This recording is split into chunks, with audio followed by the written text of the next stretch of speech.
Hi guys, welcome back to my channel. I'm Lindsay, the Housewife Historian, and we are doing a live this afternoon talking about who we talk about best, Real Housewives of New Jersey. We have $6 million alleged from the Sun that is owed by our favorite cast members, and we all know that Joe's wife allegedly might be on the chopping block for next season. So we're going to go over the Sun's report of the $6 million that allegedly Joe owes over legal representation. And the article was posted, I think, yesterday or this morning. So I'm going to get that pulled up because I want to go over the numbers with you guys and be exact about it so that we don't have any mishaps. If you guys have any comments or concerns or questions, please comment. Make sure that you hit the like button, subscribe to my channel, turn your notifications on. It's really important to have your notifications on because I always come live with my tea and I go through YouTube first before I go to the other avenues. So 1 second. I hate passwords. When I got hacked, I had to change all of my passwords, obviously. Oh, it's a struggle, guys. I swear. A struggle to get into anything. Okay. So anyways, have you guys been following the blogs? There's been a lot going on Twitter, on Instagram, as it pertains to the Real Housewives of New Jersey. Hey, Camille. Hi, Jojo. How are you guys? Hey, Camille. Yes. What would you guys like to talk about first? We can talk about the lawsuit. We can talk about... There's a lot to talk about. I think that they are allegedly like attacking Louis pretty bad. We are hearing in the blogs and on Instagram and Twitter. Margaret's probably really worried. Ziggy did this interview with All About the Truth. She really sounded authentic and honest, and like she was giving us a lot of information about what happens behind closed doors, like with production, and why we see Margaret kind of skate through the seasons without having to show a lot and without having to talk a lot about her family and the dynamic and how she gets away with it. So, hi, Camille. She says, yes, we'll break down the Twitter stuff because I couldn't make head or tails of it. Okay. Thank you so much. I appreciate that. So the Twitter stuff, we had the phone call. Okay, we talked about that yesterday. It was the phone call that pertained to a picture that somebody took of a message thread, right, between Margaret, Lexi, and Melissa. And they were allegedly talking about the rumor that pertained to Nick. Okay.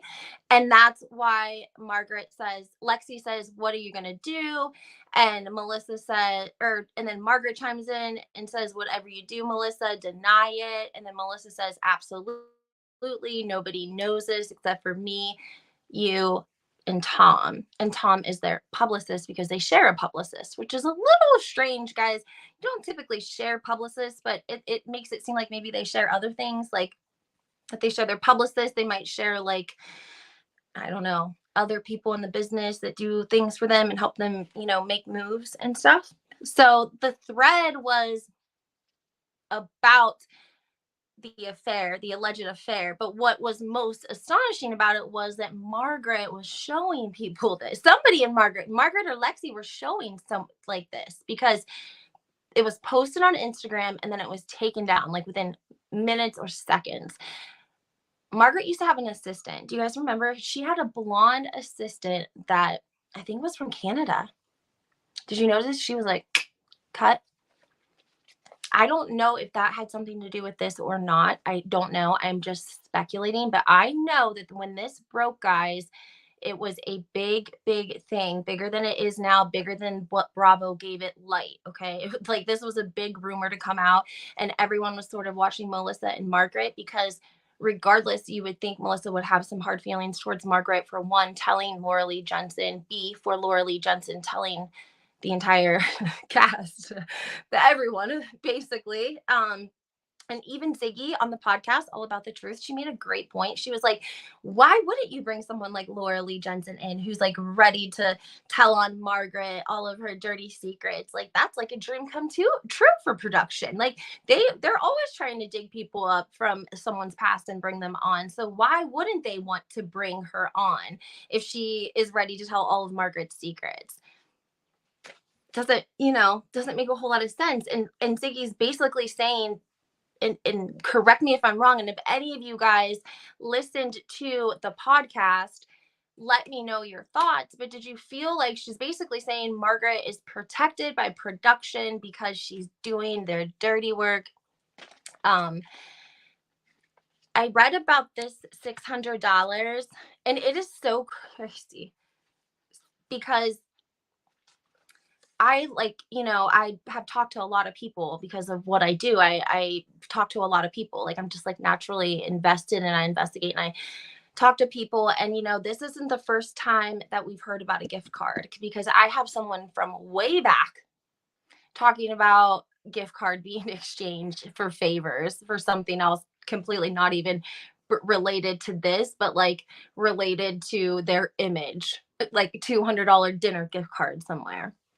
No joke, not lying. So it's really crazy. I believe that M definitely are using the same tactics, because I think that Margaret is a smart businesswoman. I don't doubt that at all. And I think that Melissa is not, this is not an insult, but from what I've heard, from my experience, she's not like a whiz. Like, she's not gonna she I don't know, she's just not gonna be, she doesn't maybe think like a problem solver. She's not very strategic. Maybe that's the word that I'm looking for. And so I think that Margaret's kind of taken Melissa under her wing, whether we've seen it on the cameras or not. And I think Margaret has showed her a lot of different ways to make moves behind the scenes quietly. And I think that Joe has followed suit. We know that Joe's not really allowed to talk in interviews. Anytime you can pull up any interview anywhere, if you guys are pro Melissa, that's completely fine. But you will see that anytime they're on the red carpet, anytime they are anywhere getting interviewed, if the person goes to ask Joe a question, Joe will answer it. And as soon as he answers it, Melissa is taking over the conversation and pulling, back, and starts doing her spiel. Always. They even brought it up a long, long time ago on Watch What Happens Live, and somebody sent me a clip of it. Thank you so much, because she's been doing it since the beginning. Okay. Like, I also think partly because she told some fibs, like in the beginning. I posted an article that I don't know if she was interviewed for it, maybe. I'm going to read it for you guys. It's before she became a housewife. It was right before she became a housewife. And, that's why I kind of found it interesting, because it says a couple of things.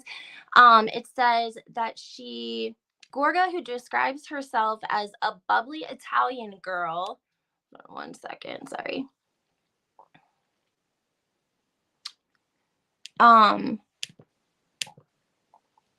Rented an apartment with a girlfriend at 31st Street before graduating with a bachelor's degree. And then it says, and moving to stay with her mom in her hometown of Montville and pursuing a singing career. She said she had so much fun with her friends during her college years.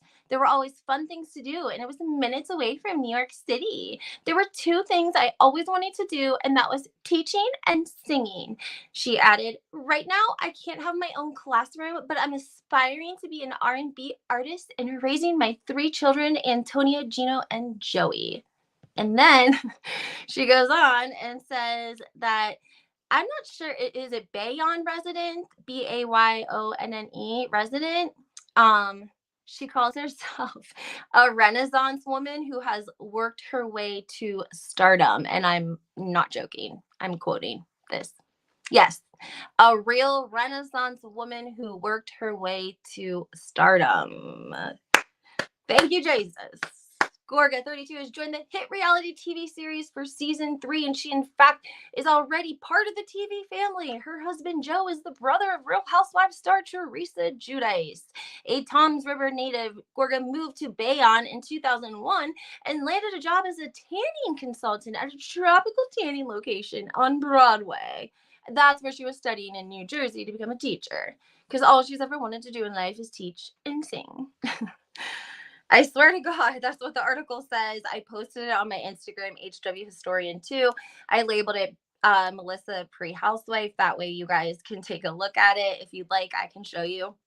I can pop onto my other screen if you guys are really interested in it. Because it is kind of funny. But I mean, it is an old article because it's from right before when she got on the show. Also, I wanted to mention, guys, did you guys see that Drita from Mob Wives? If you remember Drita was like, she was like the tough one. She was little, but she was a tough thing, you know? She was on Mob Wives and she tweeted about an incident. If you guys know, it's Pride Month. Andy Cohen was out and about. I think we might have discussed a little bit about this. He was out and about and he had a little PYT. I call anyone's any situation like that. I'm like, they're PYT, they're pretty young thing, whatever, was on his lap, and there was some sexual caressing, if you will, and somebody videoed it and it got leaked and people were sharing it. And so she took to Twitter to express her feelings. She tagged Andy Cohen. I'm just gonna share my screen with you guys. Hold on. Anyways, I'll still talk while I do this. She went to Twitter and decided that she wanted to tweet, and she tagged Andy and she said, "What happened to @Andy Cohen makes me mad as hell. Filming someone without their consent is effed up to begin with. Can't enjoy life outside the house anymore. People act like spies for attention and views. In mob world, we call them rats." And then she puts 2 rats, right? So many comments on hers. I had to post all the comments that were like on hers because people were killing me. It was like, first, if you want to be mad at someone, be mad at Margaret using a word that hurts an entire community of intellectually disabled people. @Andy Cohen has been made aware of this a multitude of times, and guess how many times he's addressed it? 0. That's from Housewife Addict.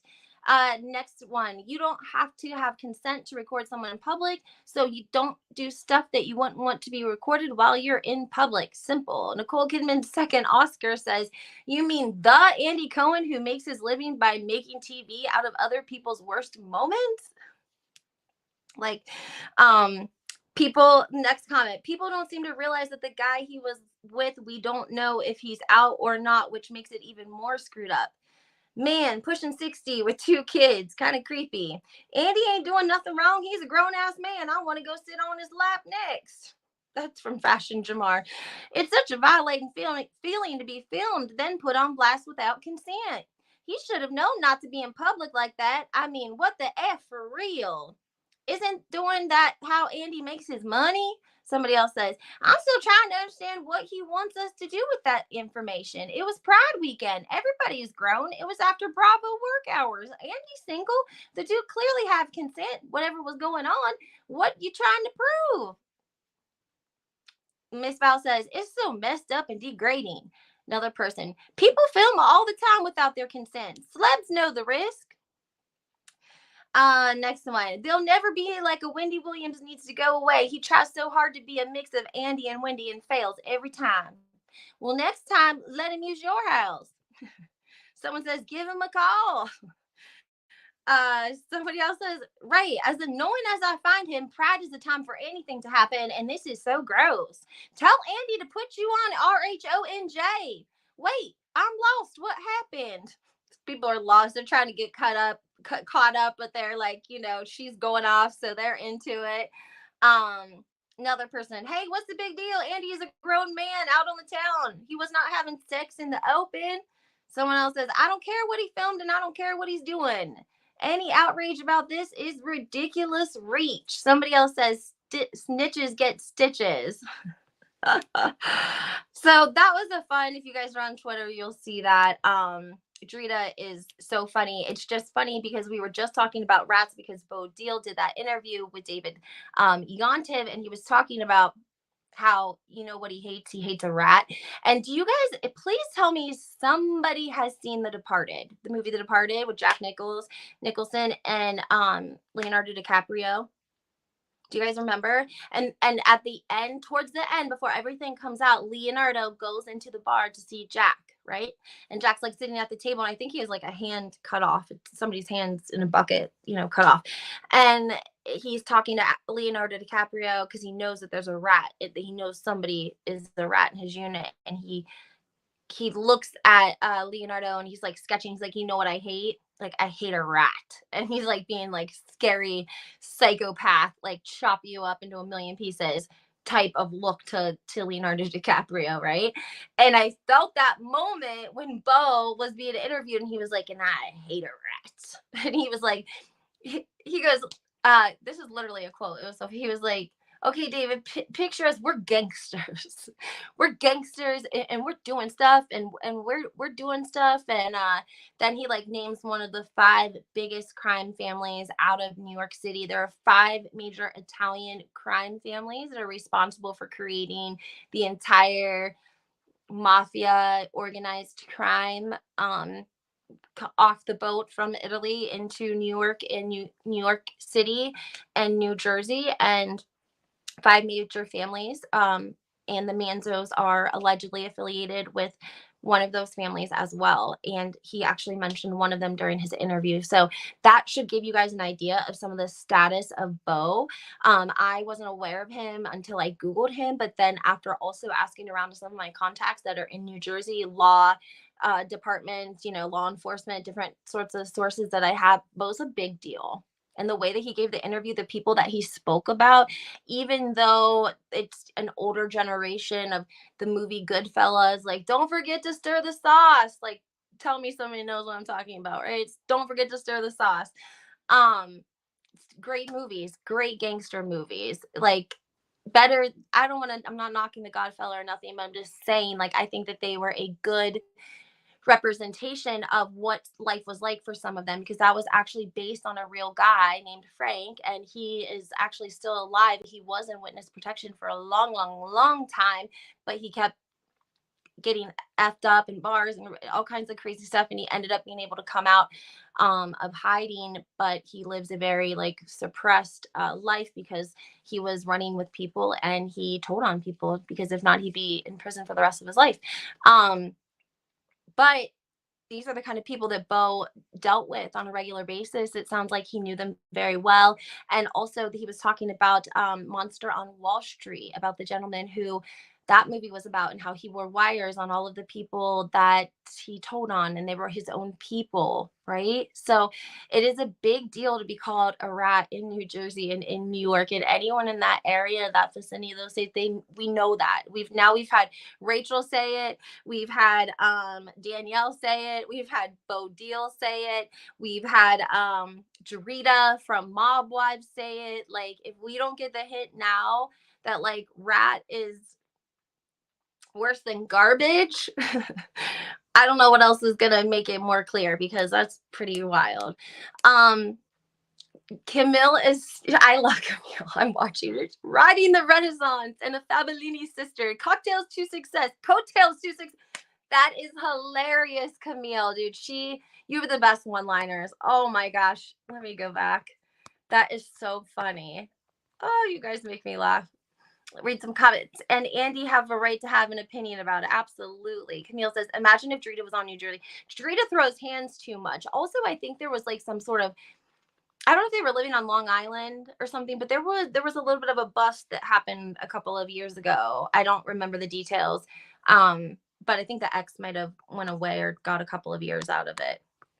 I watched The Departed. Yes, Barbara. Catherine says, Andy's a multimillionaire because of women's lives being exposed. It should be no big deal to him. Camille says, living the Renaissance life, one sister coattail at a time. I love that, dude. That is seriously hilarious. Oh my gosh, that makes me laugh. I want to like star that comment because it is funny. Camille has a great sense of humor, guys. If you didn't know, she really does. She's funny. Okay.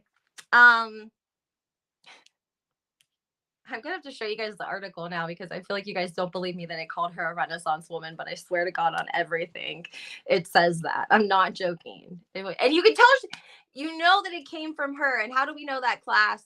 What did we learn? What did Lisa Vanderpump teach us a long time ago? If you didn't watch The Real Housewives of Beverly Hills, no judgment here. We are here to teach everyone. We want everyone to be on the same page. So, what did we learn from Lisa Vanderpump about the press and articles and all of that, right? We know who leaked it by who it benefits. Lisa Vanderpump always said that. She said, you will know who leaked the article to the press by who it looks best to, okay? And this article obviously came from, the other camp. And she calls herself a Renaissance woman. It's hilarious. The material, thank you. I actually really love that. Thank you so much. I try hard to find like good material. Let me see if I can come in this room. Okay, but we also have to talk about the Sun and the article about the $6 million. Allegedly, that is not good. That's a lot of money. Okay. Let's see here, guys. Okay. I think we're okay for right now.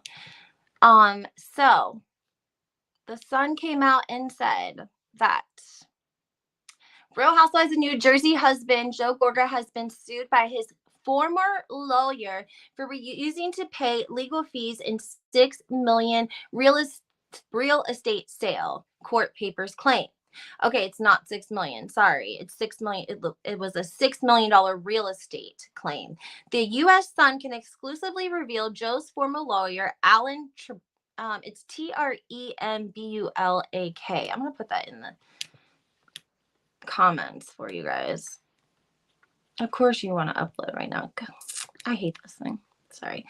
Let me know if you guys, anyone from New Jersey, knows who this attorney is. Only because when I was dealing with what I was dealing with, I got a lot of phone calls from attorneys and weird phone numbers from Tom's River that wouldn't even be attached. If I didn't answer it, if I went to call it back the next day, like it wasn't even a working number.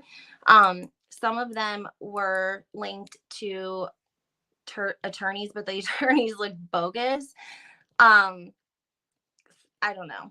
So this is the name. I put it in there for you guys. Alan. This is the name of Joe's former attorney who is suing him for $3,337.50 in unpaid legal fees. The complaint filed on June 26 claims Alan was hired by Joe in December of 2020 to represent him in a $6 million commercial real estate transaction. The court papers allege during the period from December 8, 2020 through May 6, the plaintiff performed legal services for the defendant in the real estate transaction. It says that basically, they filed invoices, and despite the plaintiff's demands, the defendant has failed and refused to pay any portion of the amount due. Payment has been demanded and has not been made. The services included teleconferences, reviewing and revising contracts, and other services. Alan is also requesting interest, attorney's fees, and costs of the suit, so that will increase it. A summons was mailed to Joe, according to the court papers, but he has not responded to the lawsuit. Then it goes into more legal trouble. The lawsuit involving Joe, 48, as the U.S. Sun previously reported, was for $110,000. This is their concrete. And they say that Melissa and Joe and the three children moved into the New Jersey mansion in November of 2022 after buying the property for $950,000, close to $1 million. The defendant has failed to pay the monies owed to the plaintiff for the materials that were previously provided. The defendant has failed to fulfill their obligations with the plaintiff, and it's basically a breach of contract. And Joe is denying all of these claims. Plaintiff claims are barred by the fraud. Plaintiffs failed to act in good faith in this transaction and is barred from recovery. The parties reached an agreement for a lesser amount than alleged and said agreement should be enforced. The defendant, Joe Gorga, was and is acting in his corporate capacity, and there's no basis in law for the claim against him personally. He requested the case be dismissed and that he be awarded attorney fees. Then Radar Online later reported this month Joe and Melissa were sued by a woman who was injured at a property they were responsible for managing. Melissa and Joe responded by denying the allegations of negligence and asking the lawsuit to be dismissed. So anytime you have a lawsuit, what happens first, guys, is they will file with the court, and the court and they'll send you documents that you have to sign for. Okay, for instance, do you know, like, remember when you would have to, people would chase people down to get them to sue them, to like give them a contract? Like you would see, they were like on Dateline, or I'm going to say like in the 90s. A good example is Kim Kardashian's stepmother. After her dad died, they wanted to sue the stepmother because I think she was giving interviews or she did a book or something like that. But they had to serve her with the lawsuit. Because here's the thing, anyone can go file a lawsuit on anyone, right? But they have to be able to serve them officially, like have an official address where they send something and somebody signs that they actually received the paperwork, because they have to receive the paperwork. Because if they just say somebody sues you and you just and you get the paperwork and you sign for it and you never go to court and you never answer anything, you're going to automatically lose the judgment against you, and your wages are going to be garnished, and there's going to be liens put on anything that's in your name. Okay. I mean, that's obviously after a couple of court proceedings, but ultimately, if you don't answer and you sign that you receive them, you're going to lose the judgment because you're not there to defend yourself. So it's important, whenever you're suing someone, you have to serve them with the papers, and they have to sign as like, so that the court knows that they actually received them. That's the whole purpose of suing someone. So there's a lot of back and forth after the original, I'm going to sue you. They like, I want to sue, say hypothetically, I want to sue them. I would put my stuff together.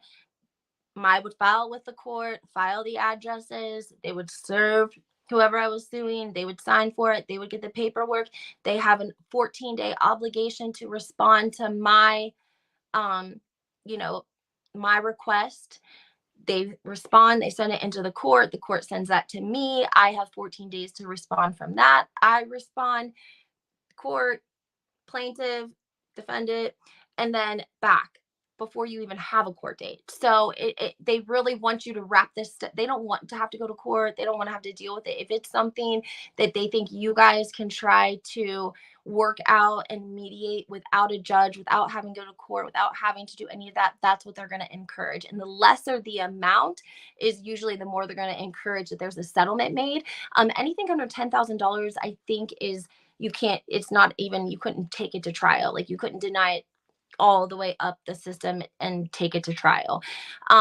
So that's why they're just asking for dismissals. They're just requesting dismissals, killing time, knowing that their request is going to be rejected, but that way it's at least documented in case anything comes up down the line that is not correct. They can refer back to when they filed for the dismissal. But it's just killing time, basically, knowing that they owe money, knowing that they didn't pay for these things, likely these services that they received. We're seeing videos from their house of the concrete that they didn't pay for, which is really sad for the concrete company. I looked them up. They're like a company of about 200 people. They do their finance. They must have their own lender, because they do their own financing through their company. So it looks like he probably like applied, got approved, got the concrete, and then just didn't pay, allegedly. She's showing off a lot of her furniture and her greenery. And a lot of people are, again, speculating about the $15,000 that's allegedly owed to the local company that did Jennifer Aydin's house and her kitchen. They allegedly owe them like $15,000, but they're showing video of their, beautiful patio furniture, and they're tagging other companies and thanking them. So it's really crazy. Barbara says, what is wrong with Joe and Melissa? Even when they go to a restaurant, they don't expect to pay. Barbara, people didn't believe us when we used to say, like, she doesn't cook. Like, we're not lying. She doesn't cook. Like, one person gave it to me so well. It was so funny because she was talking about a video where Melissa was like pretending like she had made this homemade sauce and she had been cooking it all day, but there was like no ring around the pan because like any of us know that like when you cook sauce, you start it out, it cooks down, so you have like a line around your pan where like you originally started out, and as you slowly cooked it, because it makes it thicker the slower that you cook it, it comes down. It's like she poured it in there and turned it on, tried to trick us, right? Like if you're eating Chinese and pizza every night, we don't care, but like don't pretend to like cook. It's okay. Like it just makes you look dishonest in a way because you don't cook, right? It's okay. I saw her throw some like chicken and potatoes in one of those tin foil like pans that you like cook something in. Like she just during COVID, she like put a bunch of like potatoes and chicken, and she was like sprinkling adobo on there. Like she was the shit. And I was like laughing to myself because like adobo is like a prison like spice. Like, I mean, obviously people use it out here, but it's just like something that people in prison use a lot of because it's not available. That's just, the thing. And just funny to me. Camille says, why is she always competing with Teresa? I agree with you. It makes her look bad. Like you're setting yourself up for failure, especially when it's so blatantly obvious. And then it's like a gaslighting us. We saw the outfit that she wore to Antonia's graduation. It was identical to Teresa's, minus the jacket and the undershirt. And it was days and days later. Like she absolutely could have changed her attire and her outfit for the graduation, but she didn't. It's a little crazy. Barbara said, I saw Melissa make a salad once. That's what I'm saying. Like she has old friends from the past that told us like it is pizza and Chinese food every other day, right? If you guys go back and watch when Teresa comes home from prison and Joe leaves, Melissa comes over and they bring all this Chinese food. And I was like dying laughing because that's what we always heard, from her friends. And like I'm not trying to be mean. Like we bloggers, obviously we gossip and we give you guys the tea and what we hear, but like some things we leave out because you guys, people obviously, oh, listen to them. Like they're just trying to hate. Like, no, that's really what someone told us was like that she does not cook. Like it's pizza and Chinese food. And like they have like a free like appearance, like to have dinner somewhere, then they go out. Allegedly, I don't know. That's just what I heard. So. The real renaissance of legal fee evasion. Brace yourself for another masterpiece in financial dodging. I love that. So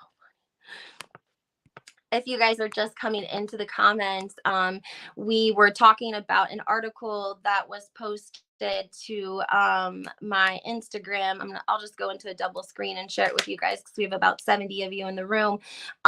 Make sure that you guys hit subscribe to my channel, turn your notifications on. It's really, really, really important to do that. It makes a difference with my settings and helping getting my video out and about. Sharing my screen. Let's take a look. Okay, guys. I am the housewife of story because I love old stuff, right? So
What about now, guys?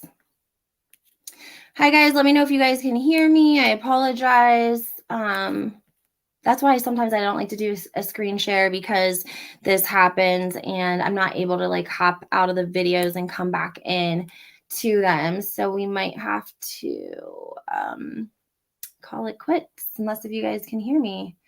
Let me know if you can hear me. I'm going to reload my page here.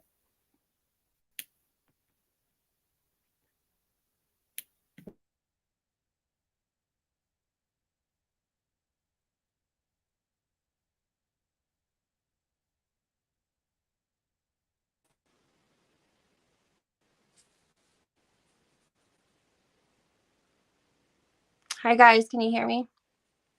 I went out. I came back in.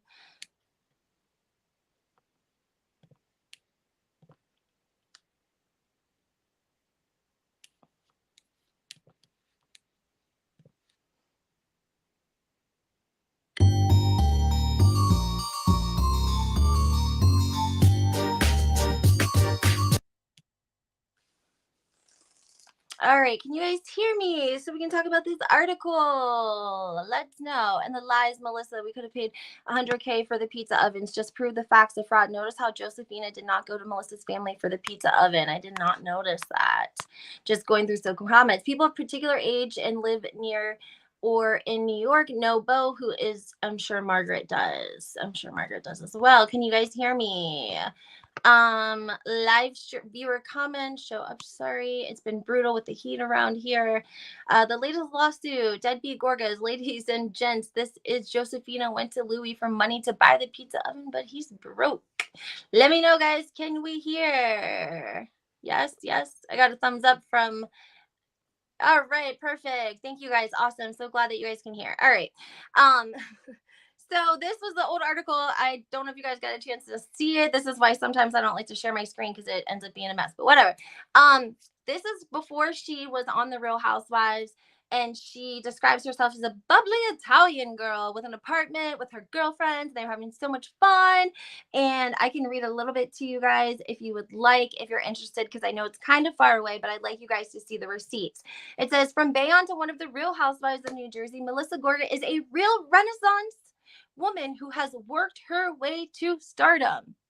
Gorga, 32, has joined the hit reality TV series for season 3. She's in fact already part of the TV family because her husband is the brother of the star Teresa Giudice. She's a Tom's River native who moved to Bayonne in 2001 and landed a job as a tanning consultant. I too was a tanning consultant. It is a very serious job. You have to take like a class and get certified. And then when people come to sign up, you tell them about the dangers of cancer and tanning, and then you do like a little card, and you have to like rate their skin and decide how much time they should go in the tanning bed, right? Because like 20 minutes is for someone who's a really tan, who's already exposed, but somebody who might be like a little bit more pale and don't get as much sun. I am loving this article. Your joke was mean when your wife goes through 5 nose jobs and still ends up looking like you're fine. Oh no, you are funny. Oh gosh, some people. Also, a lot of bots. Somebody DM'd me and said that basically they're getting attacked by bots.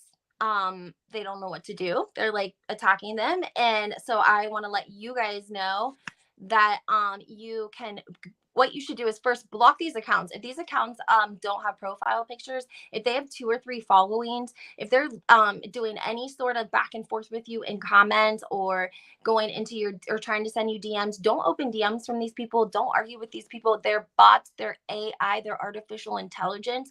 So those accounts, you go in and you block them. Just block them, block them, block them, and then that way, and let people know that you blocked them. That's also a helpful way for other people online on Twitter and on Instagram. Like we all kind of chat with each other sometimes, or we'll put it in the tweet like, I'm blocking this person, that it's a bot. And that way we're all eliminating them together. But at the same time, like, I always encourage people, if you're really getting harassed by like legitimate members of the team or part of the machine that M is running over there, then definitely be saving those comments, screenshot them, screenshot your DMs and email them to me, because I'm holding on to all of this just in case we ever need it. And it's a great way to keep on file like what people have experienced, because we've all had our own experience. And if you're getting like personally harassed, that's like not a great thing. So um that's what I encourage people to do. And if you're being harassed and you know that it's bots and it's over a particular, you think it's coming from a particular team or a particular side, then you obviously have the, right to email or tag or tweet or DM or call or whatever the, producers or out and Bravo or Andy or whomever, if you really feel like you're being targeted. So that's your prerogative. Some people get nervous because these people will dig on you. That's the thing. If you start to engage with them, if it's a real person, if it's someone that's actually part of their team, they're going to get information and they're going to dig anything they can up on you, and they're going to post you, and they're going to expose your identity, number one, first off, because they think usually when you're talking shit behind a keyboard that you don't want anyone to know who you are. Or sometimes it's local people who are under different names because they don't want the locals to know that they're tweeting about the show or whatever. And so then they'll expose them or anything that they can find. I mean, look at how they did to me. They did it to the girls on All About the Truth. They did it to her, I think, on like Thanksgiving Day, like 10 years ago when she first started her blog. They doxed her and put her name, I think a bunch of stuff. I want to tell her story, but I think that there was a lot there that happened with that. And so that's why I warn you guys, like, don't go back and forth. Don't argue with these people. If they're harassing you with DMs or comments, screenshot that shit, email it.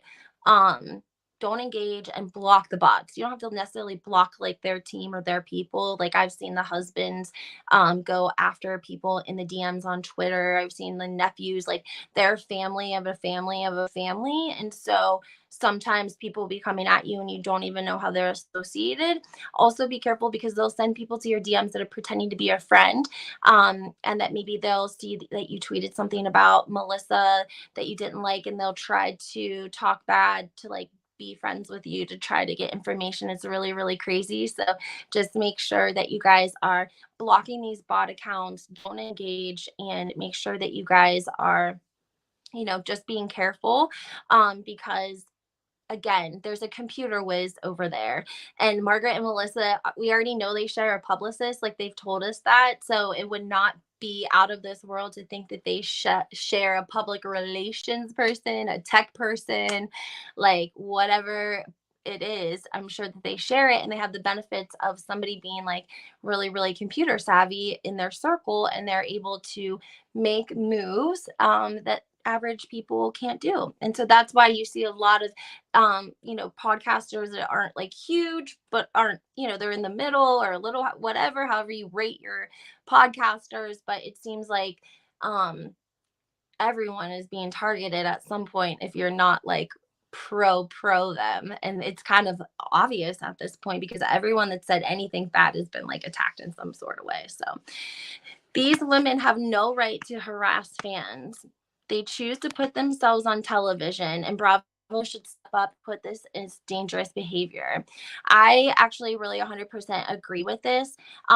Especially fans. Fans are just like bloggers. Like, we're keeping Bravo alive. We're talking about it. We're making stand accounts. We're conversating about it. We're recording about it. We're talking about, we keep the flow of press going. This is a lot of free press for Bravo, okay? A lot of free press for Bravo, and it's not appreciated. And the fans, like, people put a lot of time into going online and tweeting and talking and investigating, and like, that's fun and fun and everything, but it gets real whenever like you have a cancer patient on Twitter and she's a Teresa Giudice fan, and she gets attacked in her DMs, and she's basically told that her life is worthless because she posted something negative about MG. Like, it is bullshit. I agree with you, and I would love to see Bravo take some responsibility, but I doubt that'll ever happen. Oh gosh, I hope I don't get, they're gonna be coming after me next. I better be quiet.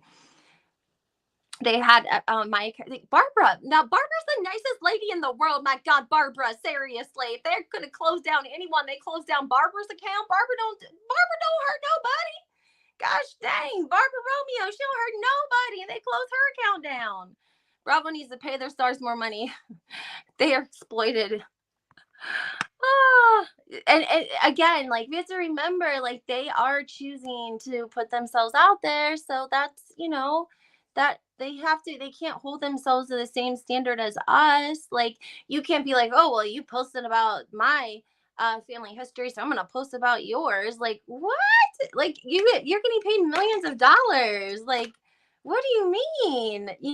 And it's like I don't know. It's just so crazy to me because if you're watching Real Housewives of Atlanta, you see Drew Sidor and her sister. Her sister was like having some mental health issues, and they cover it. And I was just thinking like, well, that was nice that they brought like some light to like some mental health that may have been like going around or whatever. But like I was glad they had they covered some of it because it's like you guys I don't know. They like don't take mental health serious over there. Like the way, like not just the demonetizing, like not just the getting the account shut down or hacking. Like those things potentially you lose all of your content, you lose money. Like you're losing when that stuff happens.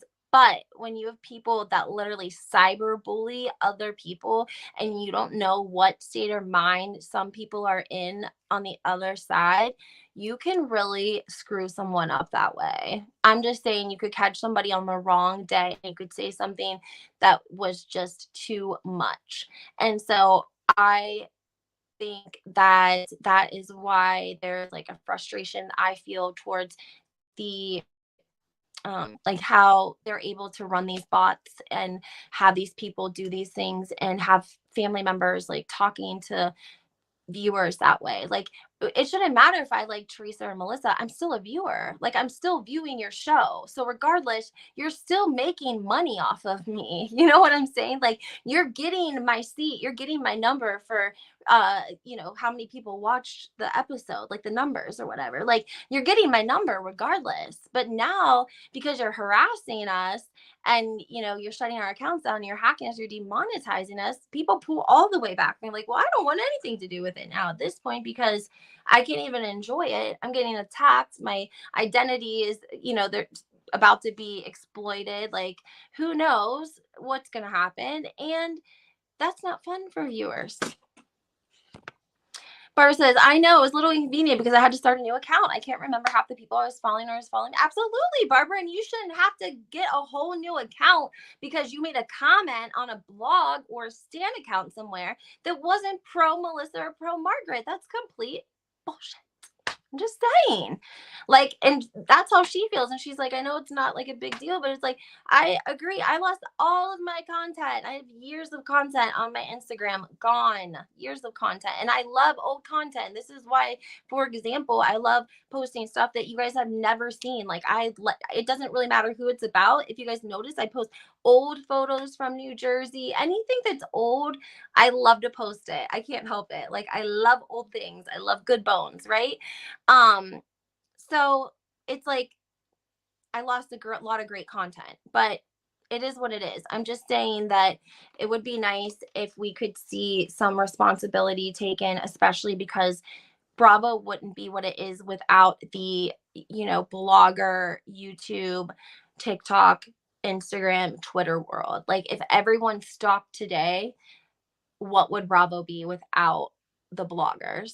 Like just imagine no bloggers, no Instagram accounts, like nothing, just everyone living their life normally. Like maybe they're just following celebrity entertainment instead of reality entertainment. Like it would be a huge crush to Bravo and the franchises. So I just would like to see the podcasters and everyone like really come together and just be a voice for all of us, because we all feel like it's wrong for you guys to be enduring anything like this just because of your opinion. Like, and that's why I think some of you guys get frustrated. You like some people were like frustrated. They were going to stop watching because they're like, this is like, why are we getting attacked just because of our opinion? We're not even allowed to have an opinion. And every time I saw Margaret, I wrote C hack. I know, but she's doing so much worse, guys. Did you see her? This is so funny because the Real Housewives of Atlanta came out. We had Sheree Whitfield. By the way, guys, 80 people in the room. Hit the like button. Show my channel some love. Unless you're a hater in here, just trying to find out some information you can take somewhere and give it to someone or get someone upset. That's fine. I don't care. Everyone's welcome here, even if you're on the other team. Okay, it's okay. Um, I'm not mad about it. What were you just talking about though? Damn it, I wanted to tell you guys something. Oh, the clip of Margaret. So Real Housewives of Atlanta recently, they came out with their new episode. We had She by Sheree. We had the whole conversation between Candy and Sheree talking about Sheree's line coming out. And people were saying Sheen by Sheree because they said like she taken Sheen clothes and put her logo on it. Do you guys, any of this sound familiar? Well, funny thing. Funny thing, and Margaret looks sloshed. I think she's on something in this clip. I don't have it. I'm gonna have to go to Twitter. She seems sloshed in this clip, and she says like Sheen by or what did she say? Sheree by Sheen or something. Sheen by 14 years. She dogs her, like dogs her. And it's like, damn, you either the line was like thought out already and she just kind of screwed it up as she was saying it, which is I think what happened. Um, we're gonna give Melissa's old nose some love today, guys. If you don't, you should go follow Melissa's old nose on Twitter. Love her. Been, you know, been my friend here for a long time, okay? I know some of her posts are problematic, but that's okay because I'm still allowed to have my opinion. Let's find the one that I'm looking for. Gosh, when we need an update, we can just come to her Twitter page. She's got everyone. I know she posted it. Let me see where it's at. Marge has like blonde hair. They're in New York City. I don't know if they're on the Today Show. They might be. Oh gosh, this was bad. Did you guys see this? Did you guys see her like tutorial of her doing her makeup? It wasn't good. It was not good. It was not good at all. I would not have posted that. She should have redid it. I don't know if she was trying to sell them or not, but like, oh my gosh, where is it? I know she posted it. Damn it. Did I share it? It was a clip of Margaret. It was the Today Show. All of the ladies were there. Is that wasn't this? No, that's the podcast. And it must have been. Oh, here we go. I don't know if you guys will be able to hear it though because of the way. All right, we'll try it. You ready? Girl, we waited 7 years for this. No, girl, we waited 14 years for this. Is it She by Shein? Girl, we waited 7 years for this. No, girl, we waited 14 years for this. Is it She by Shein? Girl, we waited 7. Well, what do you guys think?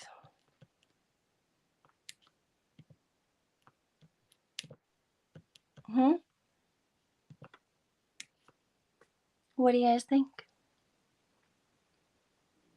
Do you think that Margaret like had that line ready to go for the Today Show? Because it didn't sound like something she would come up with such short notice, like something that she would come off the top of her head. Like I doubt she even watches the Real Housewives of Atlanta, to be honest. I'm gonna reload.